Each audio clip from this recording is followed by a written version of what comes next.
Welcome back to our YouTube channel MV nursing desk. तो इससे पहले हमने रेस्पिरेटरी सिस्टम की दो क्लासेस डिस्कस कर ली थी। पहली क्लास जिसमें हमने इंट्रोडक्शन के बारे में बात करी, दूसरी क्लास जिसमें हमने नोज और नेजल कैविटी के बारे में बात करी। ठीक है, तो आज रेस्पिरेटरी सिस्टम की ये थर्ड क्लास है जिसमें हम बात करेंगे फेरेंक्स की। किसकी बात करेंगे हम? फेरेंक्स की। ठीक है, फेरेंक्स भी हमारी रेस्पिरेटरी सिस्टम का एक पार्ट है, तो इसको हम डिस्कस कर लेते हैं आज। फेरेंक्स ना, जैसे कि आप सब जानते हैं जो फेरेंक्स है वो हमारी रेस्पिरेटरी सिस्टम का ये हमारी थर्ड क्लास है, तो इसमें हम डिस्कस करें फेरेंक्स को। फेरेंक्स बेसिकली अगर मैं बोलूं तो it also known as throat. हम फेरेंक्स को थ्रॉट को ही हम क्या बोलते हैं? फेरेंक्स बोलते हैं। अब मैं इसका आगे आपको डायग्राम भी दिखाऊंगा। It is funnel shaped tube. ये कैसा होता है? एक फनल जैसा होता है। ठीक है, अगर इसकी लेंथ की बात करूं, द लेंथ ऑफ फेरेंक्स तो वो होती है 12 टू 14 सेंटीमीटर। ठीक है, इसे हम थ्रॉट बोलते हैं। फनल शेप की ट्यूब होती है, ये 12 से 14 सेंटीमीटर की होती है। ठीक है, अगर अब मैं बात करता हूं कि जो मेरा फेरेंक्स है वो बेसिकली एक्सटेंड कहां से, यानी कि कहां से कहां तक के पार्ट को मैं क्या कहूंगा? फेरेंक्स कहूंगा। तो it extend from posterior near.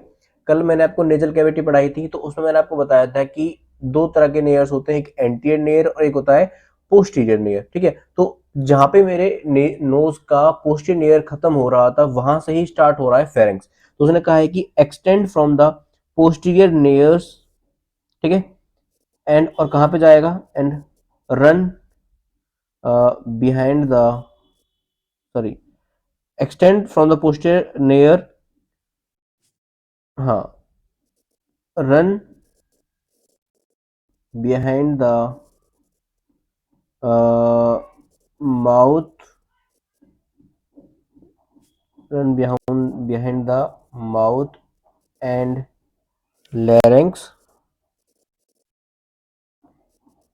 to larynx behind the mouth and larynx till to sixth cervical vertebra। ठीक है, तो इसने क्या कहा है कि जो मेरा फेरेंक्स है वो कहां से स्टार्ट होता है? पोस्टीरियर नेयर से स्टार्ट हो जाता है। ठीक है, जो माउथ और लेरिंग्स के पीछे से होता हुआ कहां तक पहुंचता है? सिक्स सर्वाइकल वर्टिब्रा तक पहुंचता है। ठीक है, तो और सिक्स सर्वाइकल वर्टिब्रा के बाद जो ये है फ्रॉम सिक्स सर्वाइकल वर्टिब्रा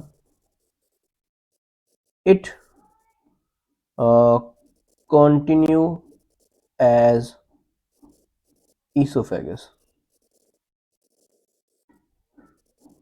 ठीक है, तो बेसिकली क्या कह रहा है कि जो आपको फेरेंक्स है वो ऑल्सो नोन एज थ्रोट, वो थ्रोट कहलाता है। ये फनल शेप की ट्यूब होती है जो 12 से 14 सेंटीमीटर की लंबी होती है। ये स्टार्ट होती है पोस्टीरियर नेयर से और हमारे माउथ और लेरिंक्स से के पीछे से होती हुई, पोस्टीरियरली होती हुई कहां तक पहुंचती है? सिक्स सर्वाइकल वर्टिब्रा तक पहुंचती है ना। सर्वाइकल वर्टिब्रा मैंने आपको बताई थी C1 से C6 तक। तो C6 तक ये पहुंचती है, ट्यूब पहुंचती है जिसे हम बोलते हैं फेरेंक्स। और C6 के बाद अगर मैं कह रहा मान के चलो, अगर मैं C6 से इसको यहां तक मैं कह रहा हूं भाई यहां तक जो आएगी ट्यूब ये कहलाएगी फेरेंक्स। इसके बाद जो ट्यूब जाएगी, यहां से जो ट्यूब स्टार्ट होगी वो एज अ ईसोफेगस कहलाएगी। ठीक है, तो पोस्टीरियर नेयर से C6 तक जो ट्यूब है वो मेरा कहलाएगा फेरेंक्स। और इसके बाद ये स्टार्ट कन्वर्ट हो जाती है ईसोफेगस। ठीक है, आई होप आपको ये पॉइंट क्लियर हो गया होगा कि जो फेरेंक्स है वो 12 से 14 सेंटीमीटर लंबा होता है। ये स्टार्ट होता है पोस्टीरियर लेयर से, एक्सटेंड होता है, यानी कि कहां तक जाता है? सिक्स सर्वाइकल वर्टिब्रा तक पहुंचता है। ठीक है, अगर मैं आपको डायग्राम दिखाऊं तो ये देखो। अब इस डायग्राम को आप देखोगे तो सपोज करो ये मेरे दो लेयर्स हैं, यहाँ पर राइट एंड लेफ्ट, ये वाले नॉस्ट्रल्स जो है ये यहाँ पे जाके खत्म हो रहे हैं, तो इनको मैं बोल रहा हूँ पोस्टीरियर नेयर। क्या बोल रहा हूँ मैं इनको? Posterior near. मैंने यही बात बोली कि जो मेरा फेरेंक्स है वो कहाँ से स्टार्ट होता है? पोस्टीरियर नेयर से स्टार्ट होता है। और कहाँ तक जाता है? अगर मैं बोल रहा हूँ ये वाला पोर्शन यहाँ तक आगे खत्म हो रहा है, ठीक है, तो यहाँ तक जो ये है, तो ये वाली जो वर्टिब्रा है वो वर्टिब्रा होगी C6 यानी कि सर्वाइकल सिक्स्थ वर्टिब्रा, ठीक है। और इसके बाद जो स्टार्ट होगा यहाँ से, ये पोर्शन यहाँ से नीचे की तरफ जाएगा, ये वाला, ये कहलाएगा मेरा ईसोफेगस, ठीक है। तो इसी पॉइंट में हमने यहाँ पे एक चीज डिस्कस करी है कि भाई ये थ्रॉट कहलाता है, फनल शेप की ट्यूब होती है जो 12 से 14 सेंटीमीटर लंबी होती है, स्टार्ट होती है यानी कि एक्सटेंड होती है ये पोस्टीरियर नेयर से, और कहां तक जाती है? सिक्स सर्वाइकल वर्टिब्रा तक। और सिक्स सर्वाइकल वर्टिब्रा के बाद ये कैसे कंटिन्यू करती है? एज अ ईसोफेगस कंटिन्यू करता है, ठीक है। अब हम बात करते हैं इसके स्ट्रक्चर्स की, कि जो मैंने अभी आपको यहाँ पे फेरेंक्स दिखाया, इस फेरेंक्स के ऊपर, इसके नीचे, इसके आगे और इसके पीछे क्या क्या चीजें हैं। देखो, अगर मैं यहाँ पे आपको ये कहूँ कि मेरा ये वाला फेरेंक्स है, ठीक है, अगर मैं इन एरिया को यहाँ से हटा दूं इसको रफ करके, और मैं आपसे कह रहा हूं कि जो मेरा ये वाला पार्ट है ना, ये वाला पार्ट मेरा पूरा का पूरा फेरेंक्स है ना, ये वाला पार्ट पूरा का पूरा फेरेंक्स है। तो अगर मैं इसके सुपीरियर बात करूं, इसके ऊपर क्या है, तो मैं कह सकता हूं कि इसके ऊपर बेस ऑफ स्कल है, ठीक है भाई। भाई इसके ऊपर स्कल ही तो है, यहाँ पे ये वाला जो पोर्शन है, ये यहाँ से जो इतना पोर्शन है ये पूरा यहाँ पे स्कल ही तो होगा। तो इसके सुपीरियर क्या हुआ? स्कल हुआ, ठीक है। अगर इसके इंफीरियर की बात करूं तो इस डायग्राम में देखो कि अगर मेरा जो ये फेरेंक्स है यहाँ पे आके खत्म हो रहा है, ठीक है, तो मैंने अभी आपको आपसे कहा कि ये सिक्स सर्वाइकल पे खत्म हो जाता है, और सिक्स सर्वाइकल के बाद यहाँ पे स्टार्ट होती है ईसोफेगस। तो इसके इंफीरियर, इसके नीचे क्या हो गई? ईसोफेगस हो गया, ठीक है। अब बात करते हैं इसके एंटीरियरली, इसके आगे क्या है। देखो, अगर आप इसको देखोगे तो ये वाला हिस्सा, ये नोज है, ठीक है, और ये वाला हिस्सा माउथ है, ठीक है, और ये वाला हिस्सा लेरिंग्स है ना। तो ये देखो, इसके आगे ये फेरेंक्स था, ये फेरेंक्स है यहाँ पे, तो इसके आगे नोज का पार्ट है, नीचे की तरफ आया तो इससे आगे माउथ वाला पार्ट हो गया, और उससे नीचे आया तो इसके आगे लेरिंग्स हो गया। तो मैं कह सकता हूं कि इसके एंटीरियरली, मेरे फेरेंक्स के एंटीरियरली क्या होता है?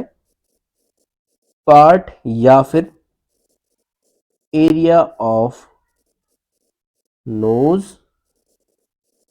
माउथ एंड लेरिंग्स, ठीक है। तो ये बेसिकली तीन चीजों के पार्ट हैं जो हमारे इसके सामने आपको दिख रहे हैं। नेक्स्ट अगर मैं बात करूं पोस्टीरियरली, कि ये मेरा ये मेरा फेरेंक्स है, ये वाला हिस्सा है ना, तो इसके पोस्टीरियरली क्या है? तो इसके पोस्टीरियरली क्या है? C1 से C6 तक वर्टिब्रास हैं, ठीक है। तो मैं कह सकता हूं कि सिक्स वर्टिब्रा, इसके पोस्टीरियरली क्या है? सिक्स वर्टिब्रा, ठीक है, जो कि C1, C2, C3, C4, C5 and C6, ठीक है। तो I hope structures associated with pharynx complete हुए। ऊपर क्या होता है मेरा? इसके ऊपर स्कल, इसके नीचे ईसोफेगस, ठीक है, और इसके एंट्रियली पार्ट या फिर area of nose, mouth and larynx, ठीक है। इसके पोस्टरली होती हैं सिक्स वर्टिब्रा। कितनी वर्टिब्रा होती हैं? सिक्स वर्टिब्रा, जैसे कि C1, C2 and C3, C4 and C5, ठीक है। अब आगे चलते हैं, पार्ट ऑफ फेरेंक्स। अब पार्ट ऑफ फेरेंक्स में क्या होगा? जो हमारा फेरेंक्स है वो डिवाइडेड होता है, डिवाइडेड इनटू थ्री पार्ट्स, ठीक है। अब कौन कौन से थ्री पार्ट्स हैं वो? पहला, अगर नोज के सामने है तो वाला पार्ट कहलाता है नेजोफेरेंक्स। क्या कहलाता है? नेजोफेरेंक्स,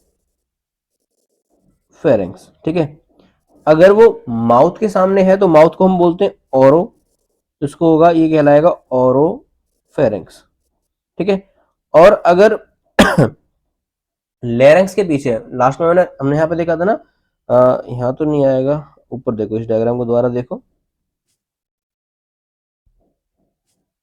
देखो ये मेरी नोज है, ठीक है, ये वाला हिस्सा माउथ, और ये वाला हिस्सा लेरेंक्स। ठीक है। तो क्या कह रहा है कि जो नाक के सामने होगा ये वाला हिस्सा है ना, यहां से यहां तक, ये कहलाएगा मेरा नेजोफेरेंक्स।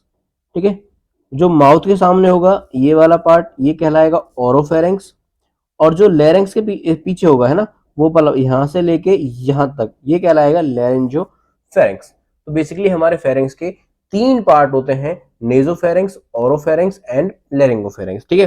तो बेसिकली कितने डिविजन्स होते हैं हमारे फेरेंक्स के? तीन। पहला नेजोफेरेंक्स, ओरोफेरेंक्स एंड लेरेंजियो फेरेंक्स। ठीक है। तीन पार्ट है, यहां तक कोई डाउट आपको? अब बात करते हैं नेजोफेरेंक्स की, है ना। तो ये बेसिकली बात कर रहा है इस वाले हिस्से की, है ना, जो वाला हिस्सा मैं क्या, अब मैं नेजोफेरेंक्स क्या कह सकता हूं? Part of pharynx which lies behind the nose। ठीक है। Part of pharynx which lies behind the nose. ठीक है। वो वाला हिस्सा कहलाता है हमारा नेजो फेरेंक्स। ठीक है।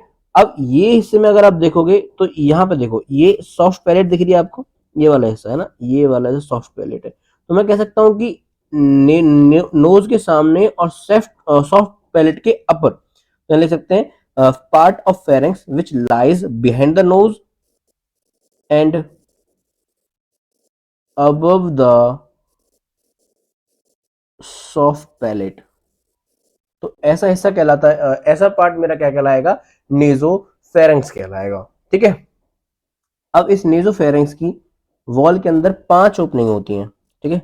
इनको लिखो, there are 5 openings in the lateral wall of nasopharynx। ठीक है। अब इस नेजल फेरेंक्स में 5 ओपनिंग कौन कौन सी होंगी? पहली तो 2 तो यही हो जाएंगी। ठीक है। 2 इंटरनल नेयर्स हो जाएंगे जो ऊपर से आ रहे हैं। ठीक है। यहीं से एक ट्यूब जाती है जिसको हम बोलते हैं ऑडिटरी ट्यूब। तो यहां लिख देता हूं मैं, फर्स्ट वन इज, 2 तो इंटरनल नेयर्स जो नेजल कैविटी से फेरेंक्स के अंदर पहुंच रहे हैं। ठीक है। दूसरा एक ओरोफेरेंक्स हो गया। ठीक है भाई, जब ये माउथ के सामने जाएगा ना, अगर मैं कह रहा हूं कि ये एक ट्यूब है, तो ये एक पार्ट इसका यहाँ पे हुआ, दूसरा पार्ट इसका यहाँ पे हुआ, ठीक है, और तीसरा पार्ट ये वाला हो गया। ठीक है। तो मैं कह सकता हूँ इसके अंदर मुझे 3 ओपनिंग तो दिख गई, एक एक ये वाली है ना, और एक जो ये इस वाले हिस्से में यहाँ पे एंटर होगी, जब ये ओरोफेरेंक्स की तरफ जाएगी तो ये भी ओपनिंग है। अब वो क्या कह रहा है कि इस बीच में भी एक ओपनिंग और होती है जिसको हम बोलते हैं ऑडिटरी ट्यूब, जिन्हें हम बोलते हैं ऑडिटरी ट्यूब। और इन ऑडिटरी ट्यूब को बेसिकली अगर आप ये दूसरे नाम से जानी जाती हैं, ऑल्सो नॉन एज, कहां से स्टार्ट हो रही है? फेरिंगो फेरिंगो टिम्पेनो, या फिर स्टेशियन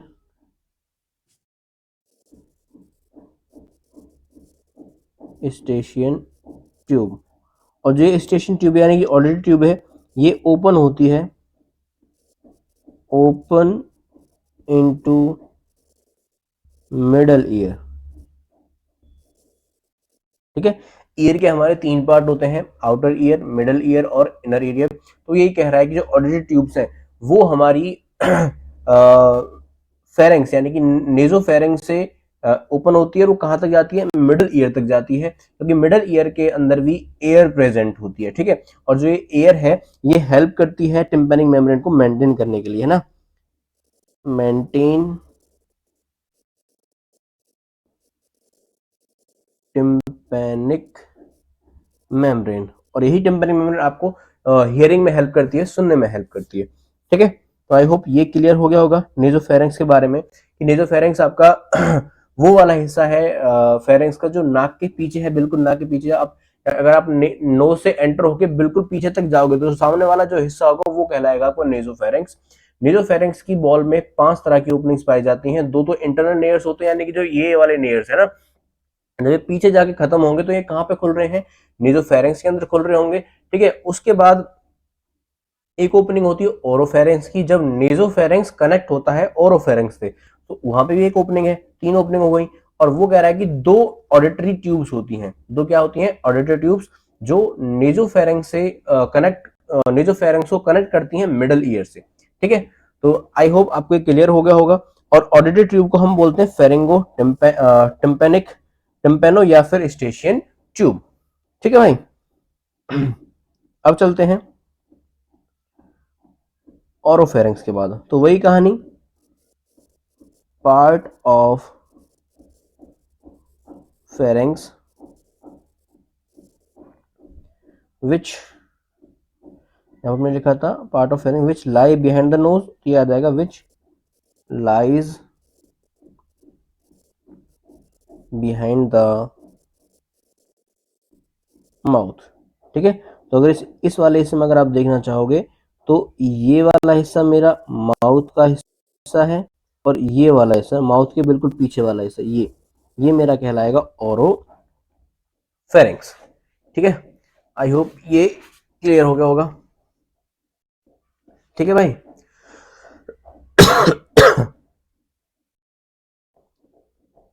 नेजोफेरेंक्स चलिए हुआ, नेजोफेरेंक्स के बाद oropharynx, part of pharynx which lies behind the mouth, वो कहलाता है आपका ओरोफेरेंक्स। अब इस अगर ओरोफेरेंक्स को अगर आप देखोगे, ठीक है,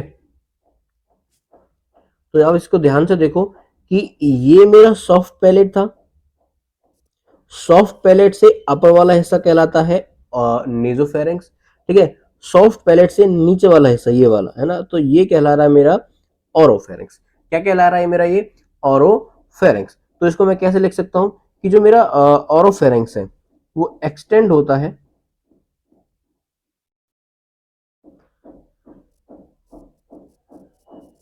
extend from the from below the soft palate to third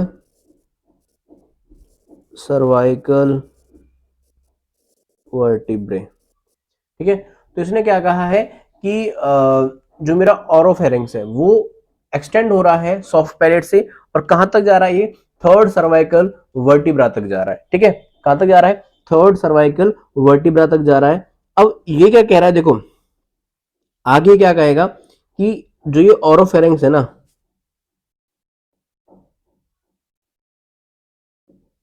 ठीक है, ये ओरोफेरेंक्स क्या करेगा, जब इसकी लेयर्स इसको कवर करेंगी तो ये लेयर साइड की लेयर्स को कवर कर लेगी, साइड की लेयर्स को, ठीक है। साइड की लेयर्स को कवर करेगी तो वहां पे जैसे मान के चलो ये वाला हिस्सा है ना, तो ये वाले हिस्से को यहाँ पे एक फोल्ड जैसा बनाएगी ना, 2 फोल्ड्स रहेंगे, एक राइट साइड जाएगा और एक लेफ्ट साइड जाएगा। तो ये जो 2 फोल्ड्स हैं, ठीक है, ये दोनों की दोनों फोल्ड्स दोनों साइड है, इधर साइड भी है और इधर साइड भी है, ठीक है।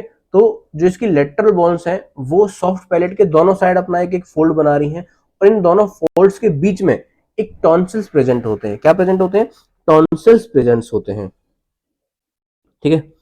यहां पर मैं लिख रहा हूं इट्स लेटरल वॉल, ठीक है,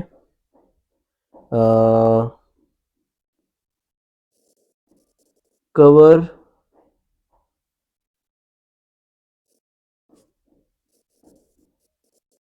नहीं, cover each side of soft palate and form folds, है ना। और ये जो folds हैं, these folds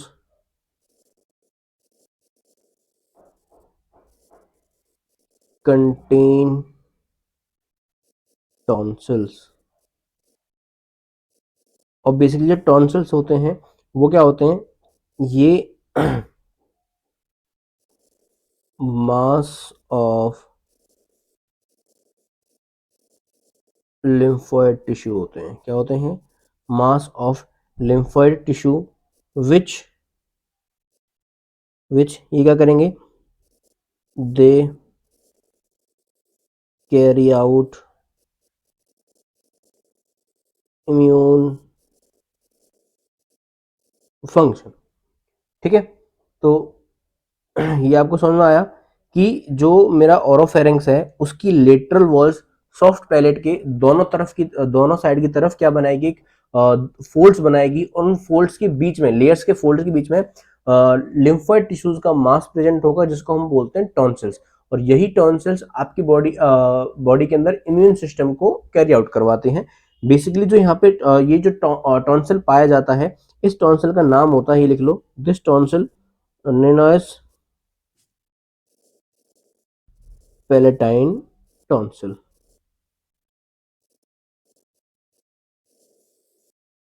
ठीक है, आई होप ये आपको क्लियर हो गया होगा कि ओरोफेरिंग, अब सेम कहानी ना, जैसे ओरोफेरिंग्स के अंदर आपको पैलेटाइन टॉन्सिल मिला है, वैसे यहाँ अगर आप देखोगे तो यहाँ पे भी एक नेजोफेरेंजियल टॉन्सिल दिख रहा है आपको नेजोफेरिंग्स के अंदर, है ना, ये देखो। तो यहाँ पे एक पॉइंट और लिख लो कि इसकी जो लेटरल वॉल्स थी उसके अंदर आपको 5 ओपनिंग्स मिली। तो इसकी जो पोस्टीरियर वॉल है ना, उसके लिए लिख लो, यहाँ पे शायद जगह नहीं है, मैं इधर लिख दे रहा हूँ इसको, है ना, इधर देखो, इसकी जो पोस्टीरियर वॉल है उसमें क्या प्रेजेंट होता है, नेजो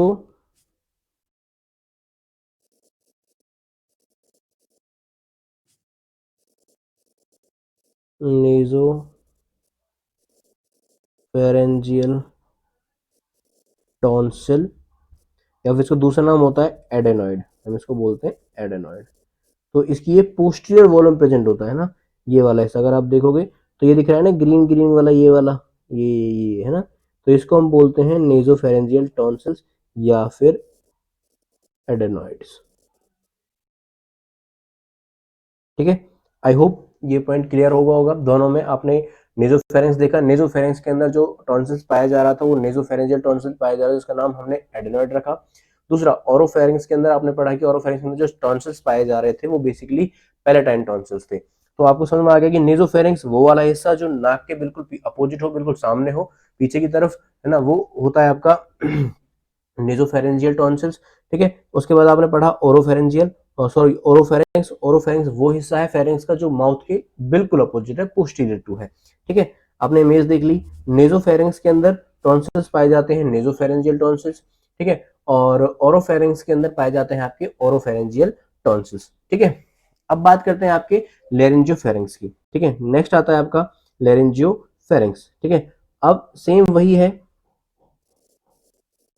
part of pharynx which lies behind the larynx, which lies behind the larynx। ठीक है, ये वाला पार्ट कहलाता है आपका लेरेंजियोफेरेंक्स। एंड लेरेंजियोफेरेंक्स है वो कनेक्शन है किस किस का, laryngopharynx it connect pharynx with both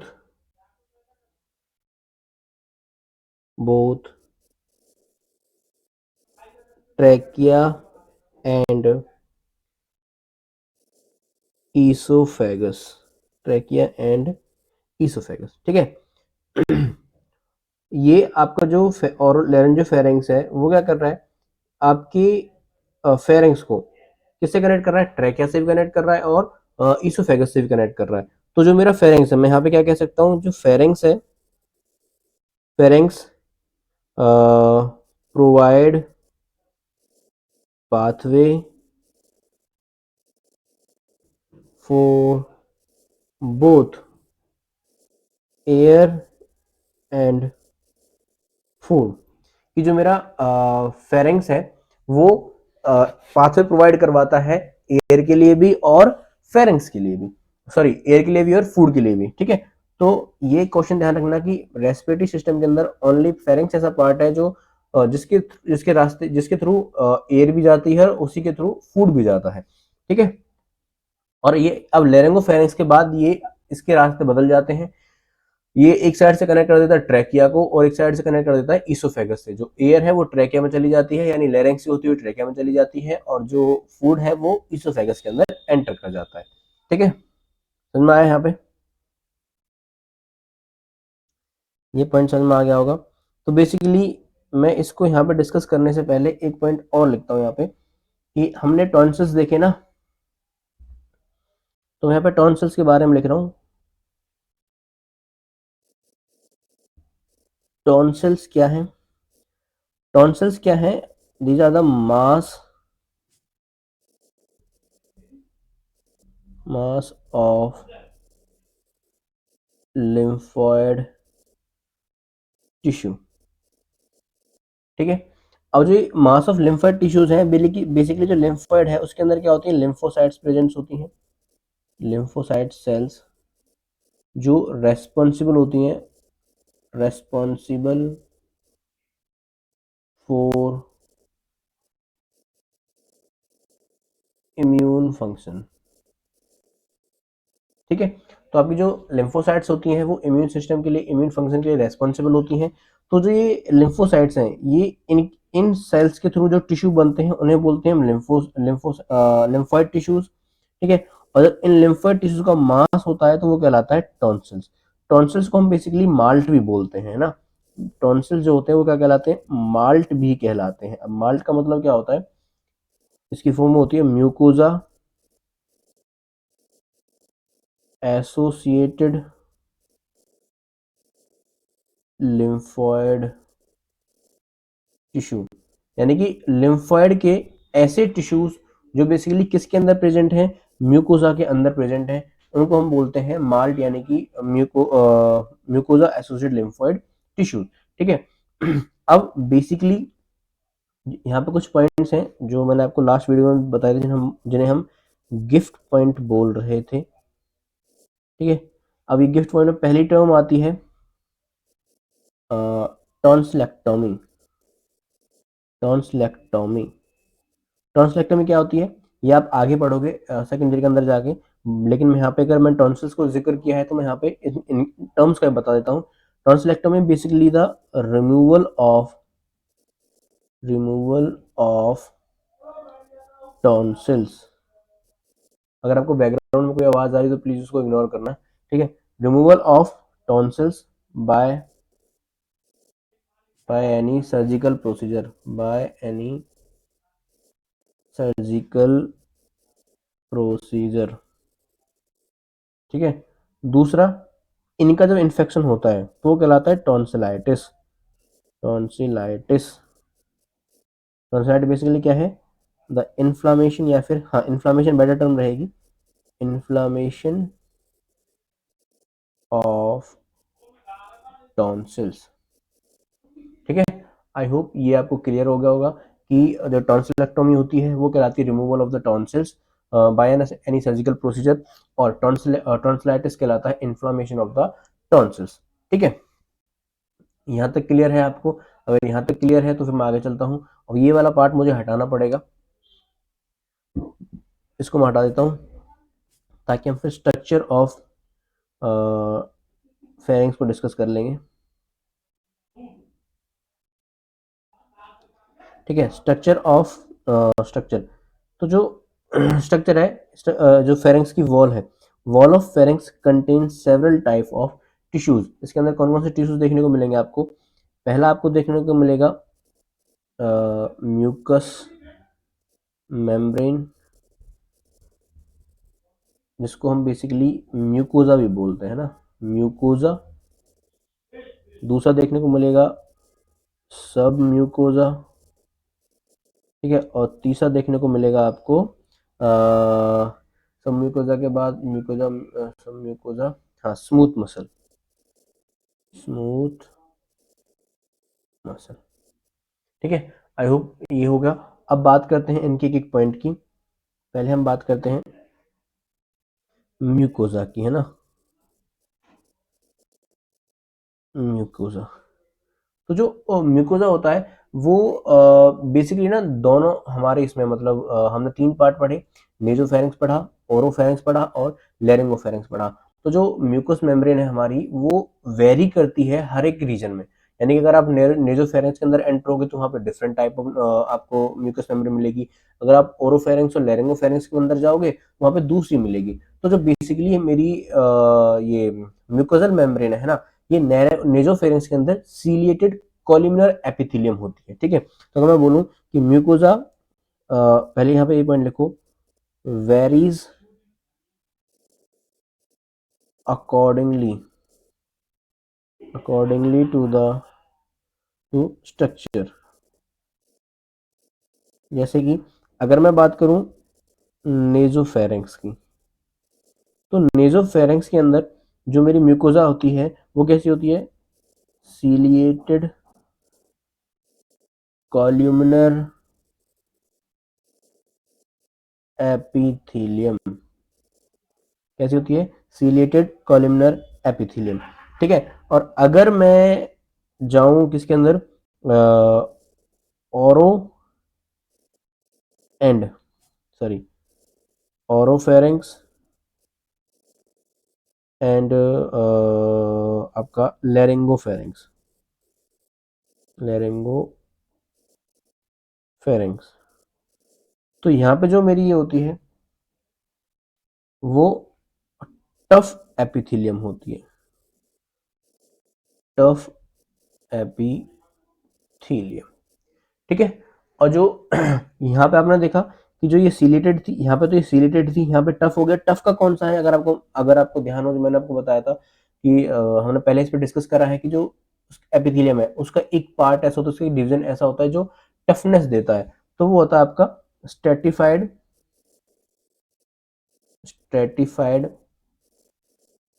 squamous epithelium, ठीक है। तो आपने यहाँ पे देखा कि जो मेरी म्यूकस मेम्ब्रेन है वो बेसिकली दो तरह की हो रही है। नेजोफेरिंक्स में वो सीलेटेड हो रही है कॉलमनर एपिथेलियम। अब देखो कि नेजोफेरिंक्स के अंदर ये सीलेटेड क्यों है, क्योंकि जो मेरा नेजोफेरिंक्स है वो किसके पोस्टीरियर है? Posterior to nose, posterior to nose. अब नोज के पीछे है तो नोज में से कुछ चीजें ऐसी हार्ड ऑब्जेक्ट एंटर होता नहीं है, सिर्फ एयर जाती है। और एयर जाती है तो वो क्या करेगी, तो उसको क्या करना होगा हमें, हमने कल पढ़ा था नेजल कैविटी का फंक्शन पढ़ा था कि वो उसको कोल्ड एयर को वार्म करती है, ड्राई एयर को मॉइस्ट करती है। तो यहाँ पे वही लाइनिंग है जो आपकी नेजल कैविटी के अंदर थी, यानी कि यहाँ से क्या रिलीज हो रहा होगा? म्यूकस रिलीज हो रहा होगा। और यही म्यूकस क्या कर रहा होगा, जो आपका नेजल कैविटी वाला फंक्शन था वो यहाँ पे भी कैरी आउट हो रहा होगा। ये नाक के पीछे है, इसलिए यहाँ पे वही लाइनिंग है जो कौन सी है? सीलेटेड कॉलम एपिथेलियम, जो आपकी किसके अंदर थी? नोज के अंदर लाइनिंग थी, ठीक है। लेकिन जैसे आप ओरोफेरिंक्स यानी माउथ के पीछे वाले हिस्से और लेरिंक्स वाले हिस्से के पीछे पीछे वाले फेरिंक्स में जाते हो तो वहां पे जो लाइनिंग है वो चेंज हो जाती है, सीलेटेड एपिथेलियम की जगह स्ट्रेटिफाइड एपिथेलियम आ जाती है। और ये कैसी है? ये हार्ड लेयर है। कैसी है? Hard layer. अब यहाँ पे हार्ड लेयर क्यों आई है? क्योंकि हम माउथ से क्या करते हैं? फ्रॉम माउथ हम करते हैं फूड इनटेक। क्या करते हैं? Food intake. और जो फूड इनटेक करते हैं, हम जो बाइट्स लेते हैं, वो बाइट्स कैसे हो सकते हैं? हार्ड हो सकते हैं, है ना। तो इन हार्ड बाइट्स की वजह से, यानी कि जो यहाँ पे मूवमेंट हो रही है वो खाने की मूवमेंट हो रही है, यानी पेस्टिलस मूवमेंट हो रही है, तो इन बाइट्स की वजह से मेरी लेयर जो ये स्मूथ लेयर थी, यानी जो बहुत ही क्या कहूँ मैं, मतलब बहुत ही हल्की लेयर थी, वो अगर सेम सीलेटेड कॉलमनर एपिथेलियम यहाँ पे भी होती तो इस हार्ड की वजह से क्या हो जाती, रप्चर हो जाती। और इसी को प्रिवेंट करने के लिए नेचर ने इस सीलेटेड कॉलमनर एपिथेलियम को रिप्लेस कर दिया है स्ट्रेटिफाइड स्क्वेमस एपिथेलियम से, जो कहाँ पाई जाती है, ओरोफेरिंक्स और आपके लेरिंगोफेरिंक्स में। ठीक है, यहाँ पे समझ में आया? ठीक है, अब बात करते हैं म्यूकस मेम्ब्रेन, हमें यहीं पे डिस्कस कर ली। हाँ, 3 लेयर्स थी, म्यूकस मेम्ब्रेन, सब म्यूकोजा, स्मूथ मसल, है ना। तो जो ये मेरी म्यूकस मेम्ब्रेन थी ये मैं यहाँ पे डिस्कस कर चुका हूँ। ठीक है, आगे चलते हैं हम सब म्यूकोजा के पास। ठीक है, अब सब म्यूकोजा बेसिकली क्या है? सब म्यूकोजा द ले layer of tissue.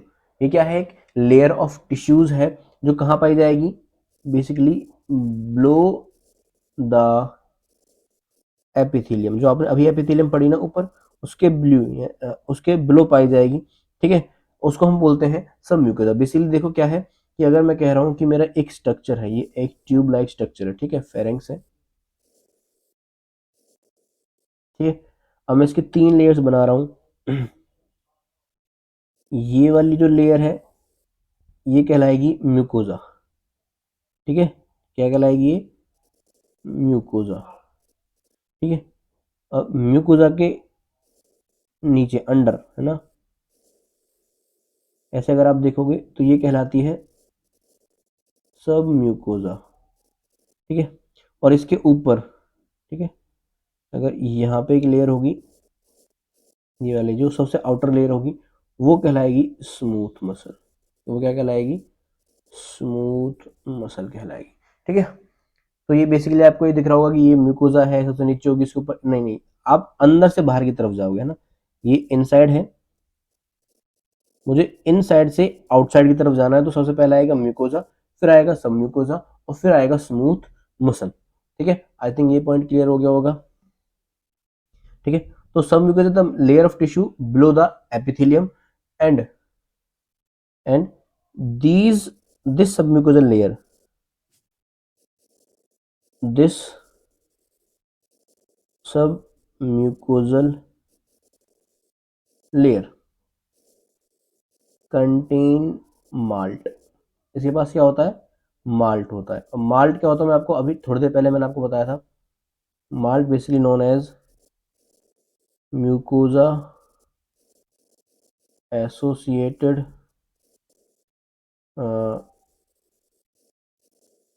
Lymphoid tissue. ठीक है, और इन इनके अंदर हमने एक एग्जांपल पढ़ा था किसका, कौन से थे? जो हमारे टॉन्सिल्स थे, जो हमारे टॉन्सिल्स थे। ठीक है, आई होप ये क्लियर हो गया होगा। ठीक है, नीचे चलते हैं स्मूथ मसल्स के बारे में। तो बेसिकली स्मूथ मसल का काम क्या होता है? दे स्मूथ मसल्स आउटर लेयर है, outer layer which keep the pharynx open permanently. ठीक है, तो जो मेरा जो स्मूथ मसल वो क्या कर रहा है? फेरेंक्स को परमानेंटली ओपन करके रख रहा है, to keep permanently, to maintain the airway, to maintain the airway. यानी कि आप जो प्रॉपर्ली ये सांस ले पा रहे हो, ये क्यों ले पा रहे हो? क्योंकि जो मेरी स्मूथ मसल है, जो हमारी स्मूथ मसल है, वो क्या कर रही है? इस फेरेंक्स को परमानेंटली ओपन करके रख रही है, जिससे कि एयर आसानी से एंटर हो जा रही है। ठीक है, आगे चलते हैं ब्लड सप्लाई। तो जो ब्लड सप्लाई होती है pharynx supplied by the pharyngeal plexus, pharyngeal plexus. तो जो बेसिकली जो ब्लड सप्लाई होती है वो फेरेंजियल प्लेक्सस से होती है। अब फेरेंजियल प्लेक्सस में मेनली जो आता है वो, अगर मैं बात करूं आर्टियल ब्लड सप्लाई की, जो आर्टियल सप्लाई है ना, ये जो ऑक्सीजनेटेड सप्लाई है वो मिलती है फेरेंक्स को फेस आर्टरीज से। किससे? फेस आर्टरीज से। ठीक है। और अगर मैं बात करूं इसके वीनस ड्रेनेज की, कि यहां से जो डीऑक्सीजनेटेड ब्लड है वो कौन लेके जाएगा, तो वो लेके जाता है आपका इसके बाद एक तो facial vein, facial vein plus internal jugular vein. ठीक है। तो दो चीजें आपकी, जो दो वेन है वो यहाँ से वीनस ड्रेनेज को उठाएंगी। पहला आपका फेसियल वेन और दूसरा है आपका एक मिनट, दूसरा है आपका इंटरनल जुगुलर वेन। ठीक है। तो ये हुआ ब्लड सप्लाई। हम बात करते हैं इसकी नर्व सप्लाई की। सॉरी, मैंने आपको ये यहाँ पे एक पॉइंट थोड़ा सा मुझे बता दिया है। ये फेरेंजियल प्लेक्सस यहाँ पे नहीं आएगा। बस ब्लड सप्लाई में यही होता है कि ये ब्लड सप्लाई इसकी होती है आर्टरी सप्लाई फेस आर्टरी से, और जो वीनस ड्रेनेज है वो होती है फेसियल वेन और इंटरनल जुगुलर वेन से। जो नर्व सप्लाई होती है वो फेरेंजियल प्लेक्सस से होती है। Nerve supply supplied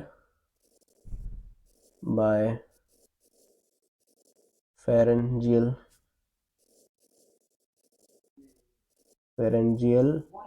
plexus.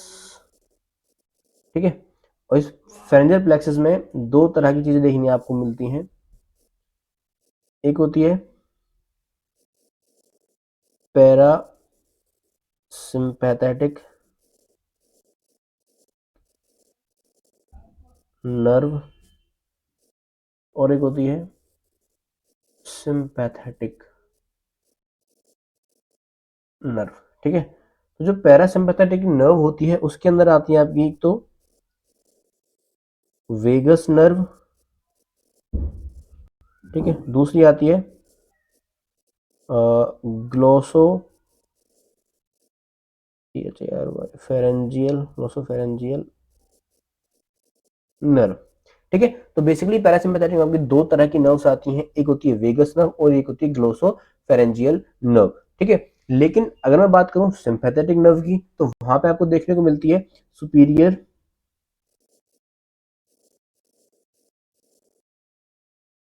वहां पे आपको देखने को मिलती है सुपीरियर सर्वाइकल गैंग्लिया,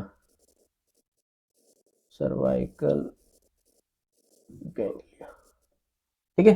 तो ये थी नर्व सप्लाई आपके फेरेंक्स को, यानी कि अब बेसिकली देखो जो नर्व सप्लाई है, अगर आपको पॉइंट समझ में नहीं आ रहा है तो अब जो नर्वस सिस्टम पढ़ोगे तो आपको चीजें समझ में आ जाएंगी कि नर्व सप्लाई क्या होती है, ये वेगस नर्व कौन सी है, ग्लोसोफेरेंजियल नर्व कौन सी है। तो बस अभी आपको इतना ध्यान रखना है कि जो फेरेंक्स है उसको जो नर्व सप्लाई होती है वो फेरेंजियल प्लेक्सस से होती है, जिसके अंदर आपके दो तरह के नर्व्स आती हैं, पैरासिम्पैथेटिक नर्व्स और सिंपैथेटिक नर्व।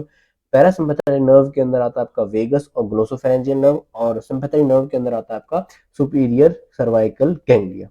ठीक है। यहां तक आपको समझ में आ गया होगा। अब बात करते हैं फंक्शंस ऑफ फेरिंग्स की। ठीक है।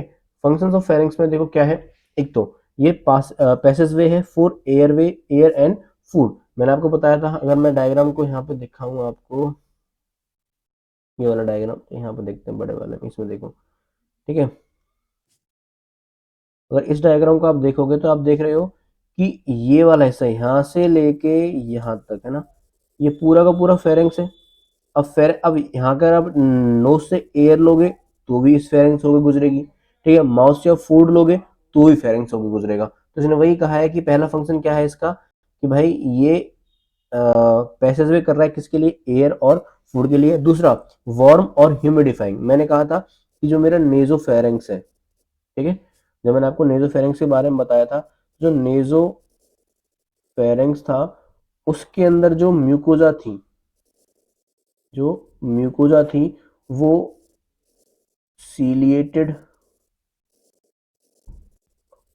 कॉलमनार एपिथेलियम थी। ठीक है। सेम एज नोज, ऐसी नोज में थी। ठीक है। अब नोज में क्या हुआ था, म्यूकस प्रोड्यूस हो रहा था। ठीक है। और म्यूकस प्रोड्यूस हो रहा था, तो जैसे ही हवा हमारी एयर जो इनहेलेशन हम करते हैं वो म्यूकस के कांटेक्ट में आएगी तो एक तो वार्म होगी और दूसरी मॉइस्ट होगी, ठीक है। तीसरा हियरिंग, हियरिंग में मैंने आपको बताया था, जब हम बात कर रहे थे किसकी, इसी की बात कर रहे थे हम, नेजोफेरेंक्स की, नेजोफेरेंक्स की जब हम बात करते हैं, मैंने आपको कहा था कि उसकी लेटर वॉल में 5 ओपनिंग होती हैं, 2 इंटरनल लेयर्स, एक ओरोफेरेंक्स और 2 ऑडिटरी ट्यूब्स। तो यही दोनों ऑडिटरी ट्यूब्स कहाँ पहुंच रही थी, मिडल ईयर में, और वहां पे किसको मेंटेन कर रही थी, मेंटेन या फिर सपोर्ट टिम्पैनिक मेम्ब्रेन, जिसे आप कान का पर्दा बोलते हैं ना, तो इसको सपोर्ट कर रही थी, तो इससे आपको किस में हेल्प होती है, सुनने में हेल्प होती है, ठीक है। लास्ट है प्रोटेक्शन। प्रोटेक्शन आपने पढ़ा कि हमारे नेजोफेरेंक्स ओरोफेरेंक्स के अंदर क्या प्रेजेंस थे, टॉन्सिल्स प्रेजेंस थे, क्या प्रेजेंट थे, टॉन्सिल्स, जिसे हम बोल रहे थे माल्ट, और यही माल्ट किसके लिए रेस्पॉन्सिबल थे, इम्यून फंक्शंस के लिए, यानी आपकी बॉडी को किसी भी इन्फेक्शन से बचाने का जो काम करता है वो हमारी इम्यून सिस्टम करता है, और इसी इम्यून सिस्टम का एक फंक्शन कौन कैरी आउट करते हैं, टॉन्सिल यानी कि माल्ट कैरी करते हैं, ठीक है। आई होप ये क्लियर हो गया होगा। Thank you. तो ये था हमारा फेरेंक्स। फेरेंक्स के अंदर आपने पढ़ा फेरेंक्स की डेफिनेशन, स्ट्रक्चर, ये 12 से 14 सेंटीमीटर लंबा होता है, फनल शेप की ट्यूब होती है, ठीक है, जो आपके पोस्टीरियर लेयर से शुरू होता है और खत्म होता है 6 सर्वाइकल वर्टिब्रा पर। 6 सर्वाइकल वर्टिब्रा के बाद ये कन्वर्ट हो जाता है ईसोफेगस में। फिर आपने पढ़े स्ट्रक्चर्स, इसके ऊपर होता है स्कल, इसके लो बेस में होता है ईसोफेगस, इसके आगे होता है पार्ट होते हैं नोज, माउथ और लेरिंग्स का हिस्सा, इसके पीछे होते हैं 6 सर्वाइकल वर्टिब्रास। इसके पार्ट्स पढ़े आपने, 3 पार्ट्स होते हैं आपका नेजोफेरेंक्स, ओरोफेरेंक्स एंड लेरिंगोफेरेंक्स। फिर पार्ट्स के बाद आपने पढ़े इसके तीनों पार्ट्स को हमने डिस्कस कर लिया, नेजोफेरेंक्स, ओरोफेरेंक्स को। फिर आपने पढ़ी इसकी लाइनिंग्स, 3 तरह की लाइनिंग्स होती है, म्यूकोसल मेम्ब्रेन, सब म्यूकोजा एंड स्मूथ मसल। उसके बाद आता है इसका ब्लड सप्लाई। ब्लड सप्लाई होती है फेस, आर्टियल ब्लड सप्लाई होती है फेसियल आर्टरी से, वीनस ड्रेनेज होता है आपका फेसियल वेन और इंटरनल जुगुलर वेन से, ठीक है। फिर आती है नर्व सप्लाई। नर्व सप्लाई होती है फेरेंजियल प्लेक्सस से, जिसमें 2 तरह की नर्व देखने को मिलती है हमें, पैरासिम्पैथेटिक एंड सिम्पैथेटिक। पैरासिम्पैथेटिक जो नर्व होती है उसके अंदर वेगस नर्व और ग्लोसोफेरेंजियल नर्व आती है, और सिम्पैथेटिक नर्व के अंदर आता है आपका सुपीरियर सर्वाइकल गैंग्लिया, ठीक है। फिर आते हैं आपके फंक्शंस। फंक्शन में आपने पढ़े वो ये passageway for air and food, warming and humidifying, hearing and protection, ठीक है। तो this is all about the pharynx. अगर आपको इसमें कोई भी डाउट है तो मुझे ग्रुप में बताओ, हम वहाँ पे बात करते हैं, ठीक है, सारे डाउट्स को ले लेंगे। वीडियो को खत्म होने के बाद कमेंट सेक्शन में आपको अपना फीडबैक देना है कि वीडियो कैसी लगी, कैसा कंटेंट था, समझ में आया नहीं आया, अगर कोई इंप्रूवमेंट चाहिए तो वो बतानी है, ठीक है। तो आई होप आपको क्लियर हो गया होगा। बैकग्राउंड में जितनी भी आवाज़ आ रही हैं प्लीज़ उनको इग्नोर करो, ठीक है, और प्लीज़ चैनल को सपोर्ट करो। कोई भी दिक्कत होती है तो आप कमेंट सेक्शन में या फिर हमारे व्हाट्सएप ग्रुप पे छोड़ सकते हैं, आपके डाउट्स क्लियर होंगे, ठीक है। मिलते हैं नेक्स्ट क्लास में, ओके।